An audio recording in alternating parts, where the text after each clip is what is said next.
All right, we're on. Um, Hi, Cindy. Hi, Allison. Good to Nice. have It's you. not coffee, but I have water. That's true. I have mine too. It's after Yeah. lunch, so I've got my water now.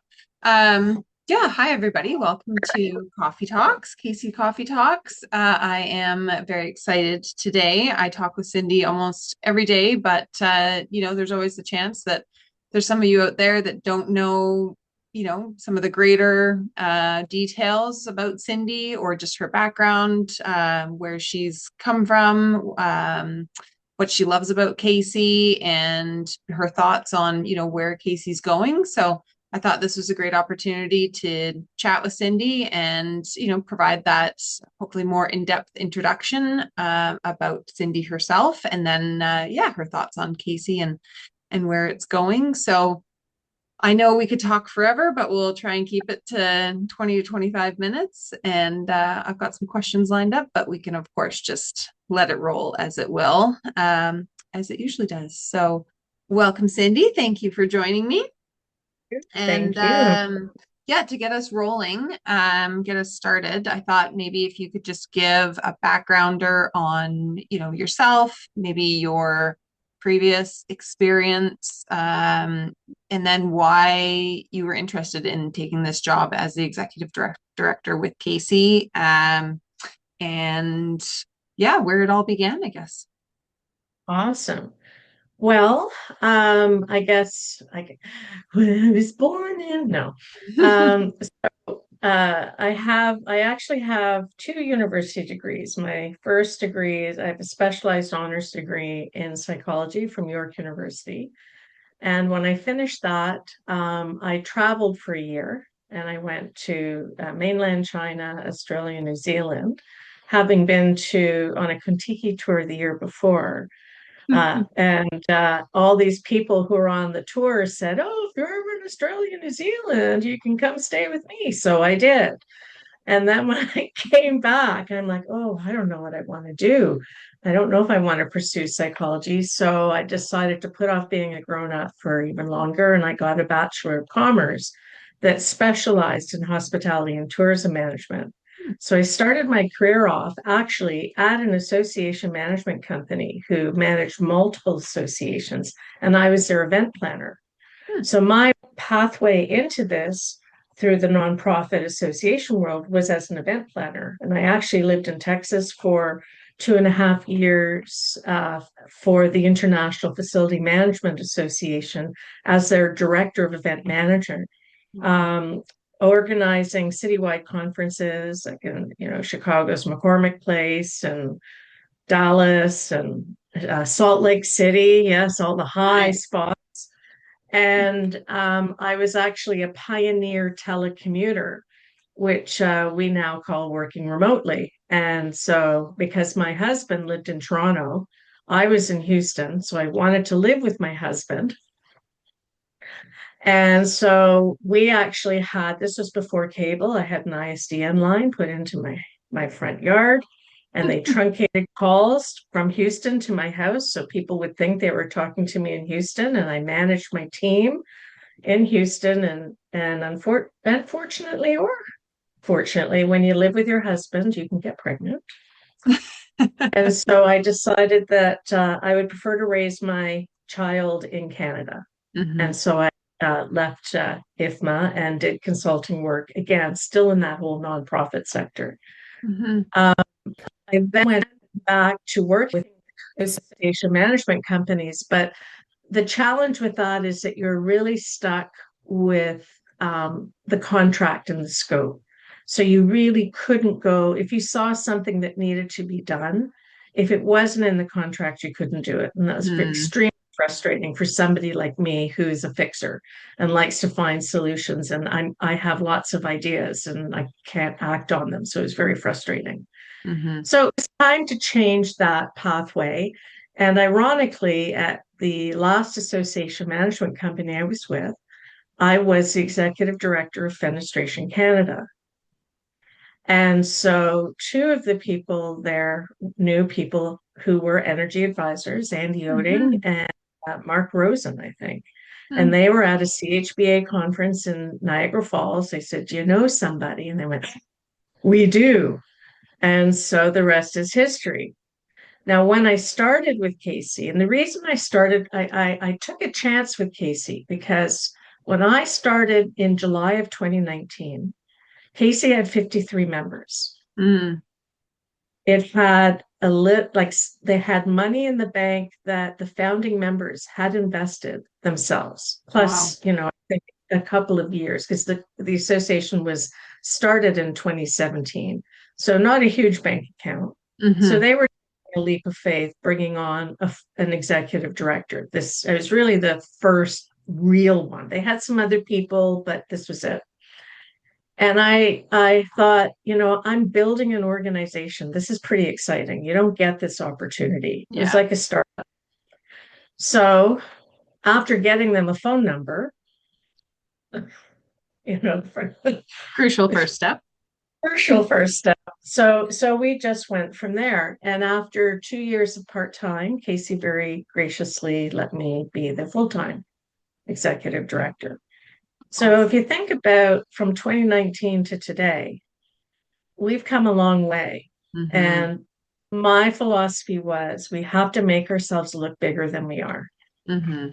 And that has, I think, led to our success, plus an incredibly supportive board of directors throughout the years, incredible volunteers who really have, inspired, put in work, come up with ideas. So it's really been a team effort to be where we are today. And I've worked with many different boards, I've worked with many different organizations, and I have to say, this is probably one of the best groups I've ever worked with. Oh. Yeah. So I feel quite honored and privileged to be the face. And as I was just joking with Allison earlier, the parrot of this association, because and this may be one of your questions, one of the big challenges for me is I'm not an energy advisor. I am not from this sector. In Hmm. fact, I look at my own house and I go, oh, I can't believe I did that. The plumber with the leaky pipes, the energy advisor with the inefficient house. That's Oh yes, my house is very well, my 100-year-old house is very well ventilated. We'll just leave it at that. So, okay. So on that note, because that was one of the questions that I had, in all of these years now, 6 or 7 years almost that you've been with Casey, you parrot a lot, as you say, but you also have absorbed and learned a lot, I'm sure. So what are yeah. some of the most interesting, fun, or scary things that you've learned, maybe about your own house or just about, buildings and energy advisors and the work they do in general? Well, first of all, I think the whole concept of the house as a system and that whole sort of building science kind of Mm, principle, it's a bit of a duh moment. Well, yeah, of course. But you don't often think of as a homeowner who has hmm. no idea, you don't put that together. Hmm. And I think it's something that many people still today aren't putting together. Hmm. And I think it's, with an energy advisor, I mean, when I first started, I had no like, what the heck is an energy advisor? What is this? It's not your typical profession or group of people. And I think it's probably, as I've been finding through the years, is probably one of the most misunderstood professions that could really be capitalized by so many people. Hmm. And trying to get that, one of my big challenges is trying to get that message out there. And I think today, where things are going, the term energy advisor is limiting. Mm. Think where we're seeing buildings going, whether it's an existing or new construction, energy is just one component. And I think, energy advisors we need to emphasize the advisor side of things. Hmm. And energy is just one component of the kinds of advice that can be provided. The house is a system, the building Hmm. side components and things that people don't often consider when they're looking at building a house or making a renovation. So if you were building on that question, if you were doing a renovation today, no, say no price cap, what would be your big ticket item, or what would be the first thing that you would want to do if you could do anything to your house? Well, considering I think I probably have a teeny weeny bit of insulation in my attic. I have lath and plaster walls that are cracking and have holes where I can see the lath and Oh. not the plaster. So I'm sure there's a little bit of air leakage there. I would change all the can lighting I have Mm, because boy, that was I mean, we when Toby Smith from Building Knowledge did my evaluation, we were in my bathroom and there's a couple of can lights in there, and at one point my hair was practically doing this, with one of them. It was really quite significant. yeah. I mean, you so really it's the tightening up and the insulation. Unfortunately, I I know that there were all these loans and things, but the other challenge is what many people are facing these days is having the disposable income to address what needs to be Hmm. done. Hmm. And I do say that, like, when an energy advisor comes in, they will often detect something that you might need somebody else to look at. And Toby Hmm. detected something that somebody else needed to look at, and that is some of the posts in my attic look like they were listing a little. They weren't as Ah, square as they should be. So it's yeah. like, okay, you might need a contractor to come, and then the contract. So suddenly it became not just blowing in some insulation and maybe Hmm. redriveling. It became a much bigger ticket item that I'm not able to address. So it doesn't mean my roof's going to fall on me. I'm Yeah. safe, Yeah. but and I that's so that's one. And no, learning all about heat pumps, but my challenge is I have a boiler, which Mm, years I was calling a furnace because I didn't know. I didn't know. yeah. And I have a 23-year-old air conditioner in my attic that I have not serviced, and I'm afraid to service because I know when I service it, it will Mm, die. what'll happen?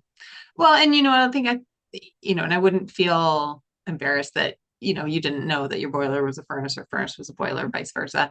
I remember I was one of those EAs that started out, did the training and then would shoot out the door and, go collect us some money type thing from the SO at the time with all the rebate programs that were on for existing homes. And yeah, you walk, and this was in Victoria, so a lot of older homes, same thing, 1900s, or thereabouts, plenty that were 100 years old or around that at the time.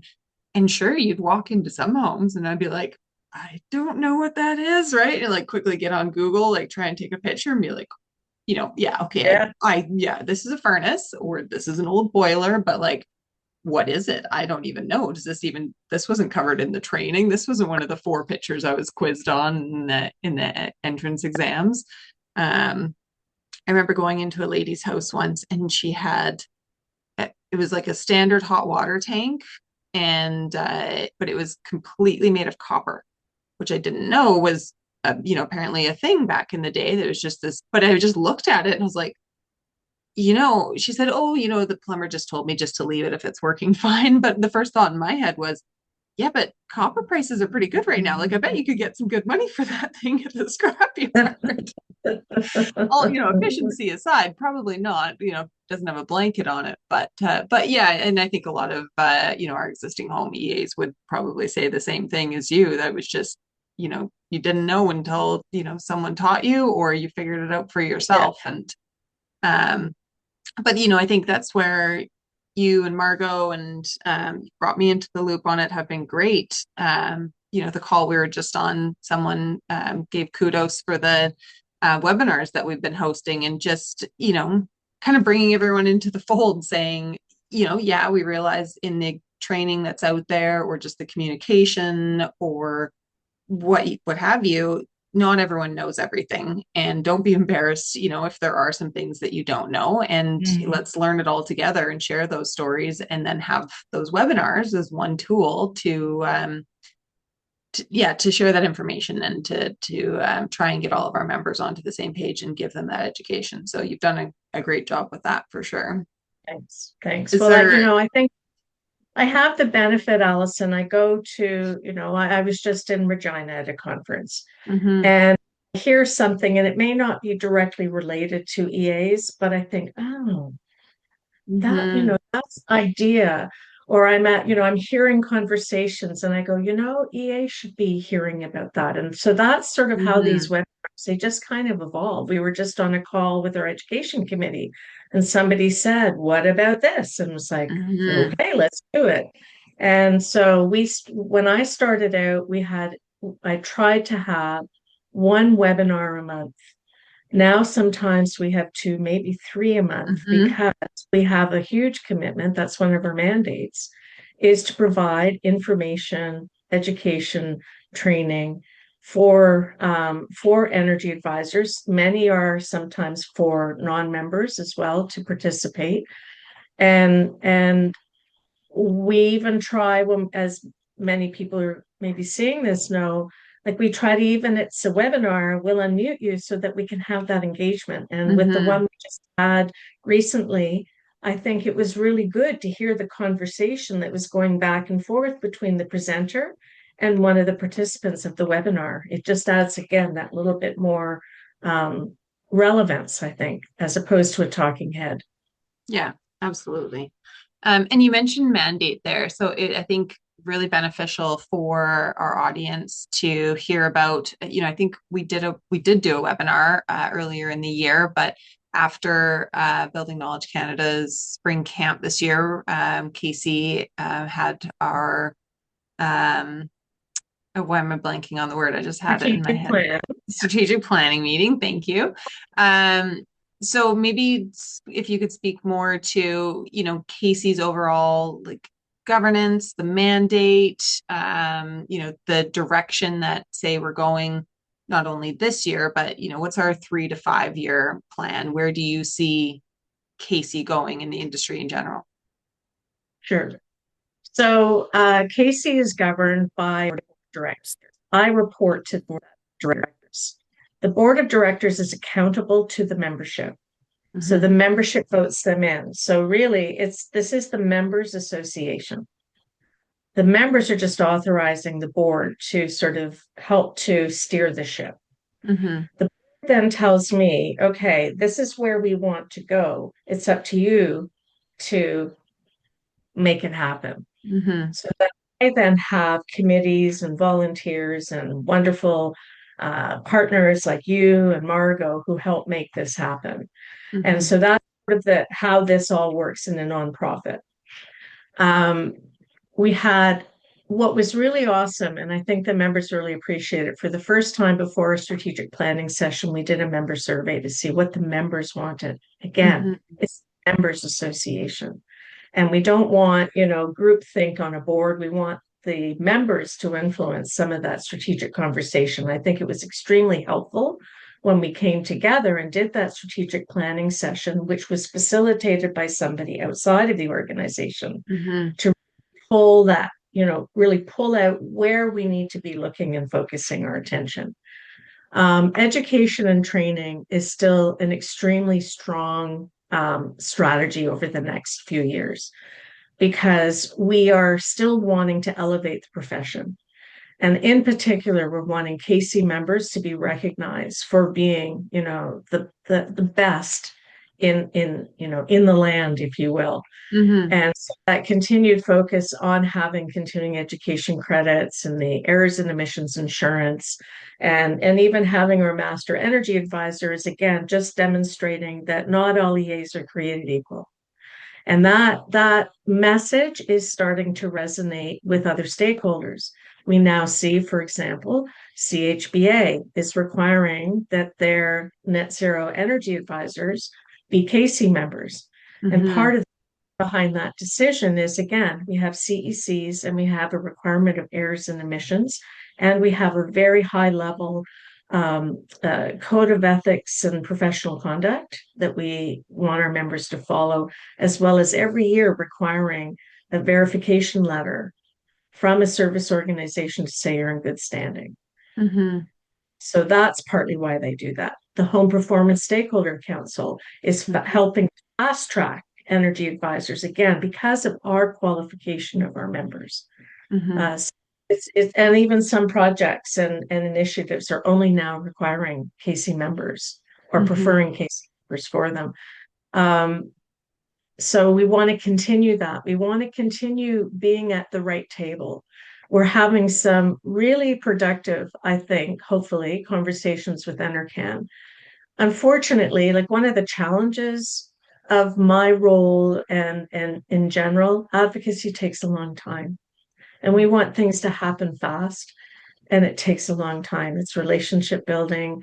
I mean, NRCan is a locomotive, and we're trying to turn the locomotive, in one position.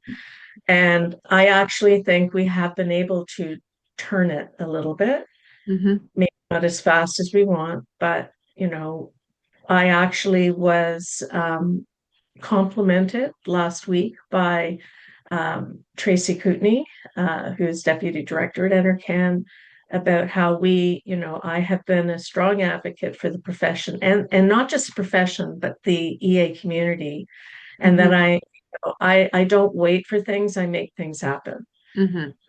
And so, but I do that again with the support of the board and people coming to the board and such. So we want to look at things where maybe our continuing education becomes maybe a parallel pathway for requalification exams or so we'll advocate for that. We're advocating for more streamlined procedures for audit practices and such. So I probably missed a whole bunch of things, but those are what are really on the top of my mind right now. So where do you see, like in an ideal world, where would the energy advisor designation or profession be? Like how would we be recognized differently in, say, 5 years or maybe 10 years if we're slowly, changing the Going tracks? But It's a tough question because, we are right now so dependent on the licensing requirements of Enercan. mm-hmm. And so there have been discussions should that the licensing or however you want to call it be taken from the government and Mm-hmm. perhaps industry taking it over.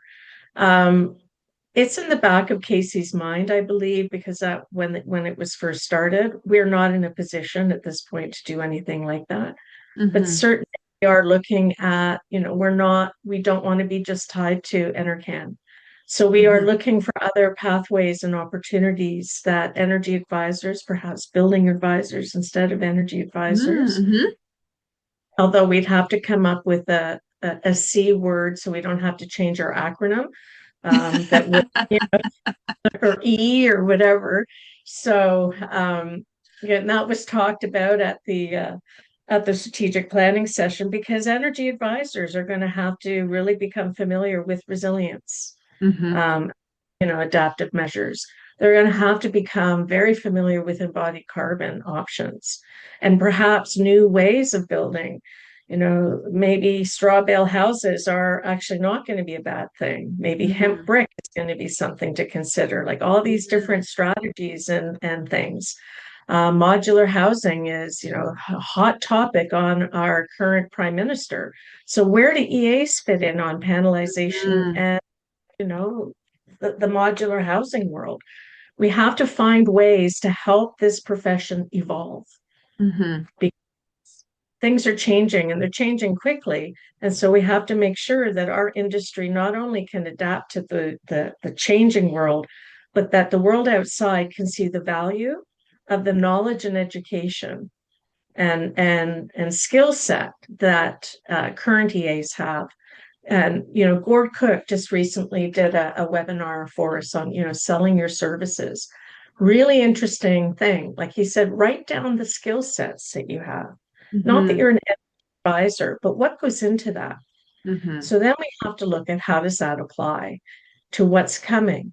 I was at a session at Regina and they were talking about geothermal and how the people who are transitioning from geothermal are from the oil industry and Mm-hmm. going. So it's the same skill set, but it's a Mm-hmm. different focus.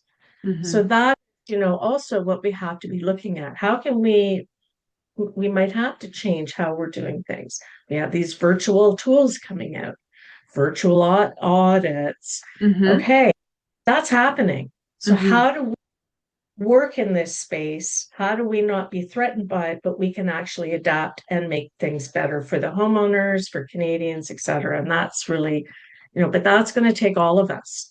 Yeah. It's not just me, it's not just the board, it's going to take the members and other stakeholders. Let's look at how we can evolve together in this Mm-hmm. ecosystem. Well, I'd say for sure, from what I've seen over the past year, having the privilege of working with you, it's you are a strong leader and absolutely you advocate for energy advisors in such a heartfelt way. And I say that, because I know, Casey, we are supporting our members first, but you do absolutely, it is a larger advocacy just for energy advisors in general. So I think it's, lifting Mm, everybody, all of those EAs up, not just our members. And yeah, and you're doing a great job of it and making those connections, like you said, that other people might not think about or might not see. Like, oh, we should be at a policy discussion or a code change discussion on modular housing if we want to build better, faster, quicker, whatever mhm. the motto is. But okay, well, wait a sec. Well, that's currently under this code section. What happens if it changes to be under this code section? And who's doing the evaluations? And, yeah, so there's just all these questions that quite often I think you or I are, at lucky enough to be at the table at or invited to the table at. And then you kind of see, for us, it just makes sense. Seems like an obvious question. And then you kind of Yeah, see some faces go, oh, yeah, we never thought of that. So yeah. I applaud you for getting Casey at those tables and having those discussions. I'd like to see, I understand that the standard for modular homes, they're looking at changing that. And I'm thinking, okay, how can we get on that, be part of that Mhm. conversation? Because I know that there's discussions about, do we do the blower, like, do we test it in the factory? Do we test it on site? Do we have to do both? And the standard, they're looking at that. Well, Casey should be at that discussion, Absolutely. Yeah. but it's not an obvious thought. And Hmm. so going to I'm on the I mean, I have an in with CSA. I laugh that I'm on the residential equipment committee. So occasionally I'm approving ballots for the energy efficiency of a microwave. Um, Excellent. but I'm part of CSA now. Well, So and you know what? I think that that's important because this is what I tell myself, at least sometimes when I go to an event or I do something and I think, well, was that a waste of time? Like that didn't really seem relevant. But I tell myself, maybe it's just the first step that's leading to something that's actually, absolutely. meaningful or going to help me professionally and personally, whatever it was. So that you might have just had to slog it through these microwave efficiency standards CSA equipment meetings just so you had that in. So now it's an easy shift over to, hey, introduce me to these guys over here. That's right. But it's also understanding the process. It's Mm-hmm. helping me Mm-hmm. understand what goes into creating a standard. So Yes. it's everything is a learning experience. So that's how I take it. I'm learning every day. And I mean, I drove to London a few weeks ago for a session and it was HVAC. And it's like that's a 2.5 hour drive. And I'm like, do I really need to go? Like Mm-hmm. I'm in a of all home builders, no energy advisors. But I got something out of that training.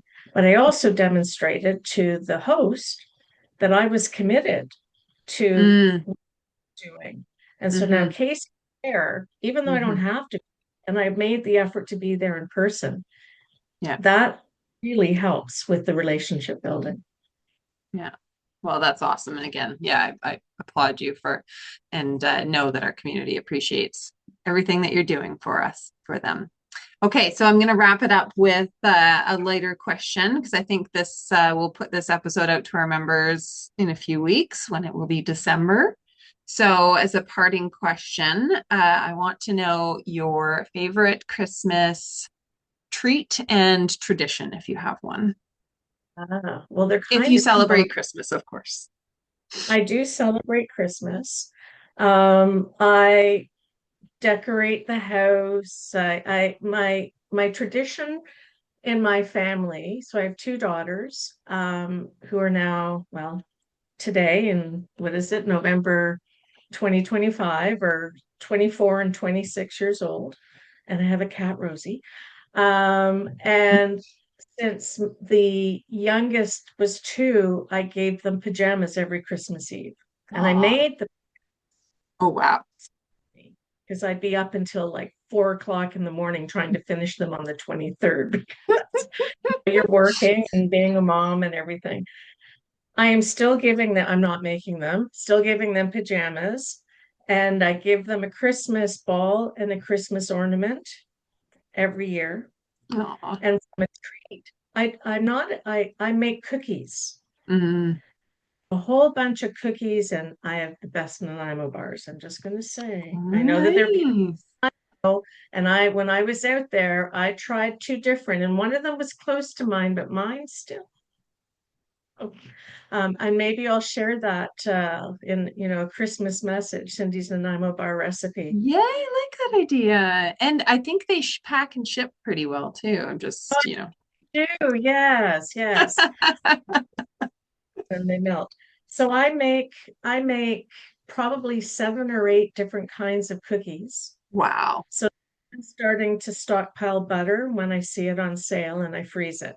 So I've got, I Smart. think, 4 pounds in the freezer. I need probably another three, and then I'll be good.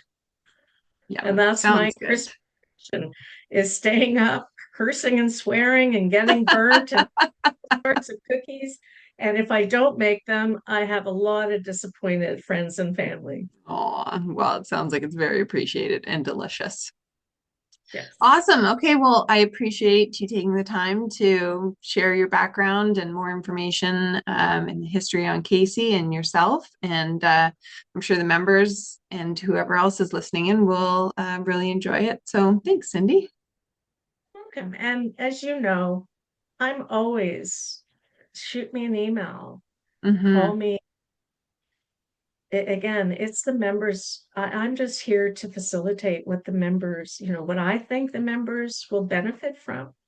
And so I look to the members to tell me, if we're doing it right and if there's more we could be doing. Awesome.